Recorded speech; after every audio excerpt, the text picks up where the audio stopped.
Hello my lovely student, this is Mansi. Welcome back to the channel. So अब हम chapter number 5 maths का start कर रहे हैं। Introduction to Euclid's geometry. This is a one shot video जिसमें short में मैं आपको सब समझा दूंगी। पूरा चैप्टर ऑलरेडी डला हुआ है चैनल पे, उसका प्लेलिस्ट भी आपको डिस्क्रिप्शन में मिल जाएगा। एंड ये जो कंसेप्ट मैप्स मैं ले रही हूँ, these are taken from these Educart की सैम्पल पेपर बुक। नीचे डिस्क्रिप्शन में आपको ये भी लिंक मिल जाएगा। बहुत अच्छी बुक्स है, आप सैम्पल पेपर से अपने एग्जाम की प्रैक्टिस बहुत अच्छे से कर सकते हो। ठीक है, चलो लेट्स गेट स्टार्टेड। अभी यूक्लिड ज्योमेट्री होता क्या है? Basically Euclid was an Egyptian mathematics, एक मैथमेटिक्स थे। अब इन्होंने क्या किया, इन्होंने कुछ पोस्टुलेट्स बनाए, कुछ एक्सियोम्स बनाए, एंड उसके बेसिस पे the study of solids and planes using Euclid's axioms and postulate, उस बेसिस पे अपनी स्टडी करी सॉलिड्स और प्लेन्स की। उसके बेसिस पे जो स्टडी होगी वो हमारा यूक्लिड ज्योमेट्री होता है। ठीक है, तो एक एक करके हम डिस्कस कर लेते हैं। यहाँ पे इसमें चलते हैं। पहले यूक्लिड्स के क्या क्या एक्सियोम्स हैं वो पढ़ लेते हैं। बहुत ही सिंपल सा, बहुत ही बेसिक से है। Euclid's axioms or common notation are the assumptions of the obvious universal truth that have not been proven. So these are basically common notations हैं। अभी मैं एक एक पढ़ूंगी तो आपको लगेगा यार मैम ये तो बड़ी बेसिक चीज है। ठीक है, सो इसमें सबसे पहले है things that are equal to the same things are equal to one another। क्या मतलब हुआ इसका? जैसे अगर मैं बोल रही हूँ a, एक सेकेंड, इफ आई से a इक्वल है b के, और मैं बोल रही हूँ b हमारा इक्वल है d के, तो क्या यहाँ से मैं ये भी बोल सकती हूँ a और d भी तो इक्वल हो जाएंगे? सिंपल देखो, मान लो a आपका 7 है, ठीक है, तो आप कह रहे हो a इक्वल है b के, तो मतलब b भी आपका 7 हो गया। एंड फर्दर आप कह रहे हो b इक्वल है d के, मतलब d भी 7 हो गया। सो यहाँ से हम कह सकते हैं ना a और d भी इक्वल है। ठीक है, तो ये है इसका पहला एक्सियोम। सेकंड है if equals are added to equals the whole are equal. अब देखो जरा, अगर दो आपके पास इक्वल नंबर है, जैसे लेट्स सपोज एक 4 है यहाँ पे, ये 4 है, ठीक है, दो इक्वल सेम नंबर लिए हमने। अगर मैं इसमें इक्वल्स में इक्वल ऐड कर दूं, +2 इसमें भी कर दूं, +2 इसमें भी कर दूं, तो यहाँ पे भी 6 मिलेगा, यहाँ पे भी 6 मिलेगा। सो क्या बोला गया है? If equals are added to equals, ये दोनों इक्वल थे, इसमें इक्वल ही चीज हमने ऐड करी, तो जो हमें होल मिलेगा वो भी इक्वल होगा। अब कितनी बेसिक चीजें हैं ये।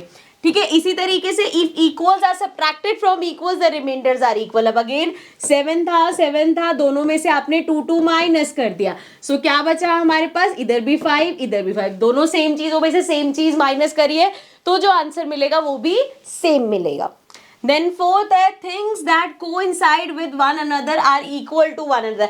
अब कोई चीज अगर एक दूसरे पे कोइंसाइड का मतलब है एग्जैक्ट एक दूसरे के ऊपर आ रही है। जैसे कि मान लो एक लाइन है 5 सेंटीमीटर की, अब इसके ऊपर एक और लाइन पूरा कोइंसाइड कर रही है, तो दैट मीन्स वो दूसरी लाइन भी तो 5 सेंटीमीटर की होगी। तो दिस इज व्हाट जियोम, हमारा एक्सियोम 4 जो है। Then axiom 5 the whole is greater than the part.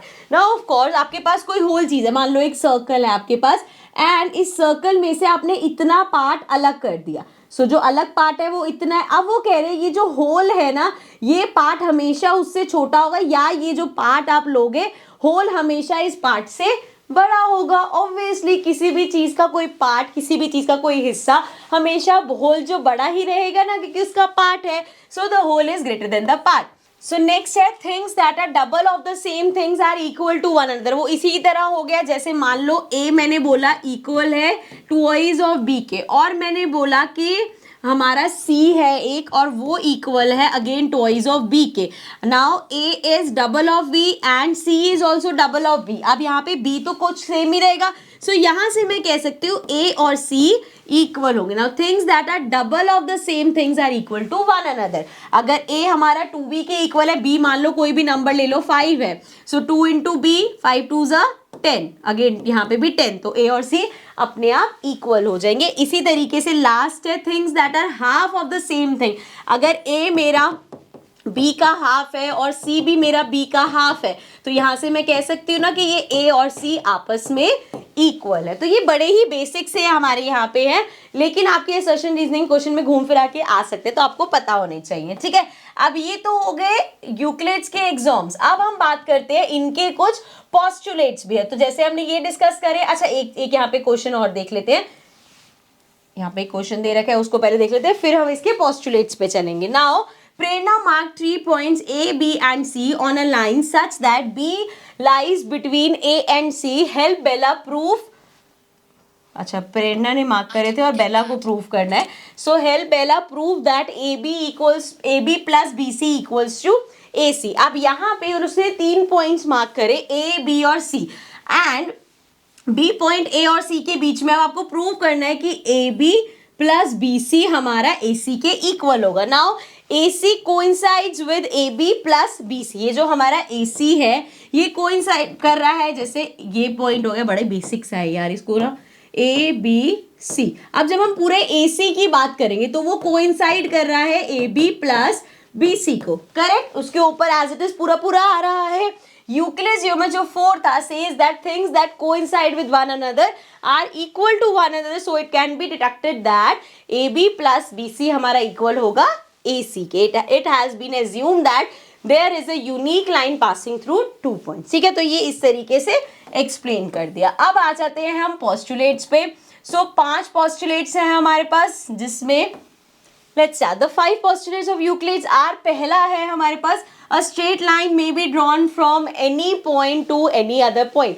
किसी भी 2 पॉइंट्स अगर आपके पास हैं तो आप वहां से एक स्ट्रेट लाइन बना सकते हो. ठीक है, क्लियर.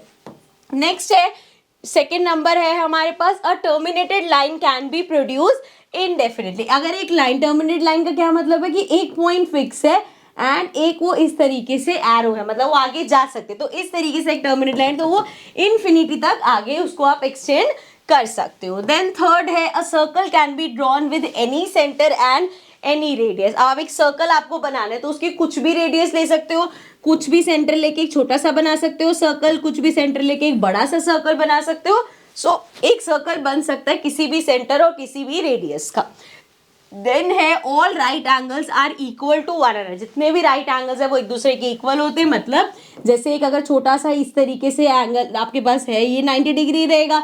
अगर इसको आप उल्टा बना दोगे तब भी वो 90 डिग्री रहेगा. अगर आप इसको थोड़ा सा टेढ़ा बना दोगे तब भी, मतलब इस तरीके से आपने ऐसे बनाया है, देन आप इसको ऐसे बना लो, मतलब किसी भी डायरेक्शन में कैसा भी टेढ़ा मेढ़ा बना लो वो 90 डिग्री का ही रहेगा, क्योंकि हमारा जो मेजर है राइट एंगल्स का वो 90 डिग्री होता है, तो वो सेम ही रहेगा.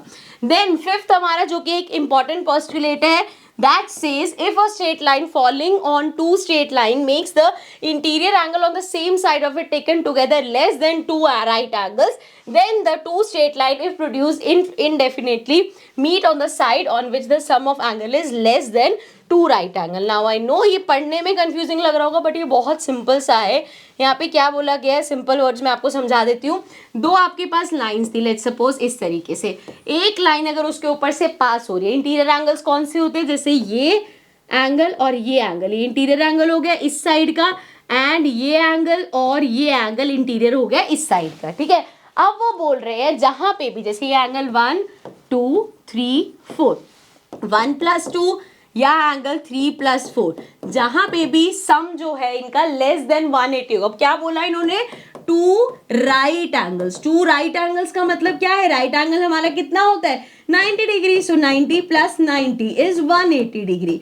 सो भाई वो कह रहे हैं जहां पे भी सम 180 डिग्री से कम होगा, जैसे लेट्स सपोज, क्योंकि यहाँ पे फिगर में हमें दिख ही रहा है एंगल 3 और 4 जो भी इनका मेजर है, लेट्स सपोज ये 120 था. ठीक है, सो अब यहाँ पे बोला जा रहा है जहां पे भी 180 से कम होगा, अगर हम उसको फर्दर एक्सटेंड करेंगे लाइन को तो वो आपस में इंटरसेक्ट करेगी. ठीक है, अगर इधर कम होगा, यहाँ पे तो दिख रहा है कि नहीं हो पाएगा, बट जहां पे भी कम होगा वो फर्दर जाके इंटरसेक्ट करेगी. I hope this is clear.